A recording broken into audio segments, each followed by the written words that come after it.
Hello பசங்களா, இப்போ வந்து பார்த்தீங்கன்னா நம்ம JEE 2024 Jan 27ல் மார்னிங் ஷிஃப்ட்டில் கேட்ட 5வது கொஸ்டின், அதாவது 5th கொஸ்டின் நம்ம வந்து பார்க்க போகிறோம் பசங்களா. மொத்தமாக ஒரு 15 கொஷின்ஸ்ட்டு நம்மள்ட்ட இருக்குது. டெய்லி ஒரு கொஸ்டினாக சால்வ் பண்ணி உங்களுக்கு நான் மாஸ் பண்ணுவோம். இப்போ வாங்க பசங்களா, காம்ப்ளெக்ஸ் நம்பர்லேருந்து ஒரு ஈஸியான கொஸ்டின், ஜாலியான ஒரு கொஸ்டின் கொடுத்துருக்காங்க. அதாச்சும் நான் சொன்னேன்ல, உங்களுக்கு மேக்ஸ் வந்து இந்த வருஷம் ஒரு 10 to 15 கொஸ்டின் வந்து ரொம்ப ரொம்ப ஈஸி பசங்களா. கஷ்டமே கிடையாது, ஜாலியாக நீங்கள் சால்வ் பண்ணிருக்கலாம். இதே மாதிரி உங்களுக்கு அடுத்த வருஷமும் எப்படியும் ஒரு 5 to 6 கொஸ்டின் கண்டிப்பாக உங்களுக்கு ஈஸியாக தான் இருக்கும். வாங்க இந்த கொஸ்டின் எப்படி சால்வ் பண்ணலாம் பார்க்கலாம். ஜஸ்ட்டு லாஜிக் பசங்களா, தியரி தான். அப்படியே நீங்கள் மைண்ட்லேயே சால்வ் பண்ணி இதெல்லாம் போடுற ஒரு கொஸ்டின் தான். ஒரு டயக்ராம் மட்டும் ஒரு பிக்சரைஸ் பண்ணிட்டீங்கன்னா போதும், மற்றபடி இதில் வேறு ஒன்றுமே கிடையாது பசங்களா. வாங்க எப்படின்னு இப்போ பார்த்துருவோம். ஃபஸ்ட்டு நமக்கு வந்து இந்த காம்ப்ளெக்ஸ் நம்பர்ஸில் மாடு ஃபங்க்ஷனா என்ன, அதாச்சும் ஒரு மாடுலஸ்னால் அது எதை டினோட் பண்ணுது அப்படின்னு பார்த்தீங்கன்னா டிஸ்டன்ஸ் பசங்களா. மாடுலஸ் ஃபங்க்ஷன்னாலே டிஸ்டன்ஸ் ஃபங்க்ஷன். ஏன் அதனால தான் நம்ம என்ன சொல்கிறோம், இப்போ எக்ஸாம்பிளுக்கு மாடு -1னால அது 1. ஏன் இப்போ ஒரு கிராஃப் இருக்குது, நான் இங்கேருந்து இங்கே வரைகிறேன். இங்கே -1 இருந்தாலும் சரி 1 இருந்தாலும் சரி இதனுடைய டிஸ்டன்ஸ் எவ்வளோ, 1 சென்டிமீட்டர் தானே சொல்லுவோம்.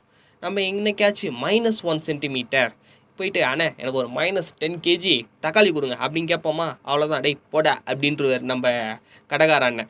ஸோ அப்போ வந்து ஒரு டிஸ்டன்ஸ் ஃபங்க்ஷன் ஒரு நேச்சுரலாக நம்ம ரியலில் யூஸ் பண்ணுறப்ப நமக்கு வந்துட்டு அது வந்துட்டு பாசிட்டிவாக மட்டும்தான் இருக்கணும். அதனால தான் மாடுலஸ் ஃபங்க்ஷன் எல்லாமே நமக்கு பாசிட்டிவாக இருக்குது. ஸோ அப்போ வந்து நம்ம இங்கே மாடுலஸ் இசட்னாலும் நம்மளோட காம்ப்ளெக்ஸில் என்னதுன்னா √(x² + y²). அதாச்சும் x² + y²ங்கிறது ரியல் நம்பர் ப்ளஸ் இமேஜின் நம்பரை கம்பைன் பண்ணி நமக்கு டிஸ்டன்ஸ் கண்டுபிடிக்கிறதுக்காக உருவாக்கப்பட்ட ஃபார்முலா தான் இந்த √(x² + y²ங்கிறதே பசங்களா. இதை வச்சு தான் நம்ம இன்னைக்கு இதை நம்ம சால்வ் பண்ண போகிறோம். இங்கே நமக்கு என்ன கொடுத்துருக்காங்க, 3 ஃபங்க்ஷன் கொடுத்துருக்காங்க, 3 மாடுலஸ் ஃபங்க்ஷன் கொடுத்துருக்காங்க.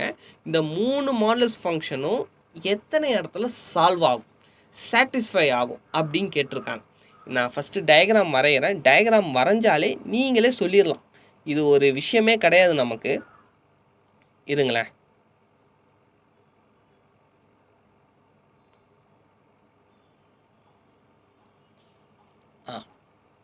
இப்போ மாடுலஸ் z - i பசங்களா.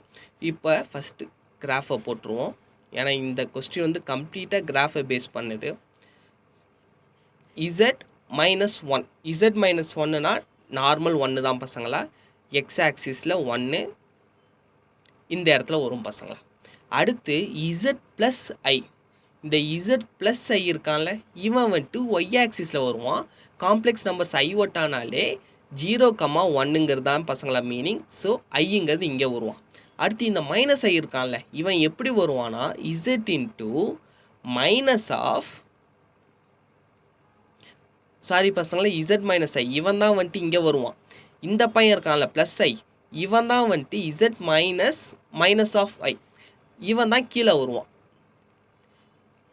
ஓகேவா பசங்களா? z-i மைனஸ் இன்ட்டு மைனஸுங்கனால கீழே வந்துடுவான். z+i வந்துட்டு இங்கே வந்துடுவான். எப்போதுமே நம்ம z-i தான் டினோட் பண்ணுவோம், z+iக்கு தான் மைனஸ் இன்ட்டு மைனஸ் நம்ம டினோட் பண்ணுவோம். ஸோ நமக்கு இப்போ ஒரு 3 பாயிண்ட் கிடச்சிச்சு பசங்களா. இந்த 3 பாயிண்ட்டு இப்போ நம்ம வந்து கனெக்ட் பண்ணுறோம். வெயிட் பண்ணுங்களேன், இதுக்கு வந்து வேறு கலர் எடுத்துக்கலாம்.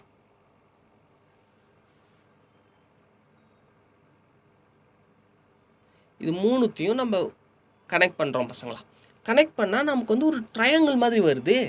இப்போ ட்ரையாங்கிள் மாதிரி வருதுன்னா நமக்கு வந்து சர்க்கம் சென்டர் அந்த இடத்துல எல்லாமே நமக்கு சால்வ் ஆகும், ஈஸியாகவும் இருக்கும். இதுதான் வந்துட்டு நம்ம ஏற்கனவே படித்த லாஜிக் பசங்களா. ஒரு ட்ரையாங்கிள் இருக்குன்னா அதை சுற்றி ஒரு சர்க்கிள் போட்டு நடுவில் நான் பாயிண்ட் வச்சு இந்த 3த்தோட வெர்டிசஸை நான் கனெக்ட் பண்ணேன்னா இந்த லைன் வந்து நமக்கு சேமாக இருக்கும். அதை பெருசாக வரைகிறேனே. ஒரு ட்ரையாங்கிள் இருக்குன்னா நடுவில் இருக்க அந்த சர்க்கம் சென்டர் ரொம்ப முக்கியம். அந்த சர்க்கம் சென்டர் எல்லா லைனையும் கனெக்ட் பண்ணி சேமாக இருக்க வச்சுருக்கும். அதுதான் பசங்களா இப்போ நம்ம யூஸ் பண்ண போகிற லாஜிக். அதாச்சும் காம்ப்ளெக்ஸ் நம்பர்னாலும் நமக்கு ஜாமெட்ரி எல்லாத்தையும் கலந்து கேட்குறது தான் நம்ம JEE கொஷின்ஸ் ப்ரிப்பேர் பண்ணுறவங்களோட ஸ்டைல் பசங்களா. இப்படி ஒரு சர்க்கிள் வரைகிறோம்.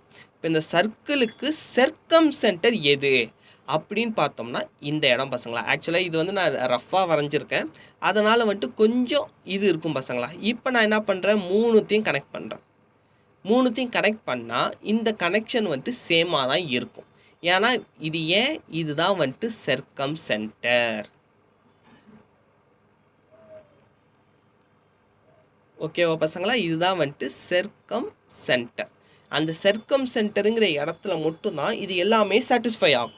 அப்போ சர்க்கம் சென்டரில் சாட்டிஸ்ஃபை ஆகுதுன்னா இந்த இடத்துல ஒரே ஒரு சர்க்கம் சென்டர் மட்டும்தான் வரும், நிறையாலாம் வராது. ஏன்னா ஒரு ட்ரையாங்கிளில் ஒரு பாயிண்ட் தான் இருக்கும். அந்த ஒரு பாயிண்டில் வச்சு தான் நம்ம எல்லாத்தையும் கனெக்ட் பண்ணோம்னா நமக்கு அது சேமாக வரும். அந்த ஒரே ஒரு பாயிண்ட் தான் இதுக்கான ஆன்சர் பசங்களா. நம்பர்ஸ் ஆஃப் ஜெட்டுங்கிறது எத்தனை இடத்துல சாட்டிஸ்ஃபை ஆகுனா ஒரே ஒரு இடம் தான். ஏன்னா வந்துட்டு இது ஒரு ட்ரையாங்கிள் ஃபார்ம் பண்ணுது, பர்ஃபெக்ட் சர்க்கம் சென்டர் இருக்குது. ஸோ 1 அவ்வளோதான் பசங்களா, வேறு ஒன்றுமே கிடையாது. இதெல்லாம் ஜாலி பசங்களா.